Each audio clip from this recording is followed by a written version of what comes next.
Հիմա չեմ կարող լիարժեքորեն ասեմ, քանի խանութ կա, որովհետև այդ ոնց որ այսպես կենսական օրգանիզմ լինի, անընդհատ փոփոխությունների մեջ է, ես հստակ չեմ կարող ասել։ Ես ասեմ մոդարապես երևի ասենք մի երամսյակի կտրվածքով մի 10% կամ 8% փակվում են, էլի։ Կամ բոլորս շատ լավ գիտենք, որ մեր քաղաքում քանի գնում այնքան չուն շատանում է եւ մարդիկ այսպես ասած քչանում են։ Եվ այստեղ գիտեք հարցեյությունը որն է։ Ես ասեմ, այսինքն բազայում այդ մարդիկ մնում են, այդ 200,000 մարդիկ մնում են։ Գիտեք ինչի են մնում, որովհետև մի լեգալ առանց ասենք գրանցման եւ այլն մարդիկ գնում են, աշխատում են, օտարապերում իրենց հանապազորիա հասն են վաստակում եւ նրանք գրանցումից դուրս չեն գալիս։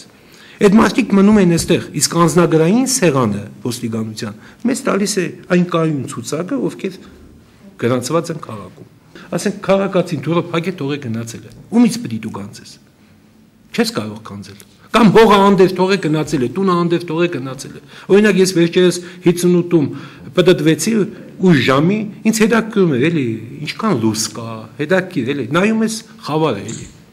Վերեք ճիշտ է, էլի խոսենք։ Թեկուզ մուշ թաղամասը, թեկուզ գնացեք երկաթ գծի ավան, գնացեք նորավան, պատտվեք եւ տեսեք։ Կտեսնեք, որ ինչքան դադարք տներ կան, փակված են։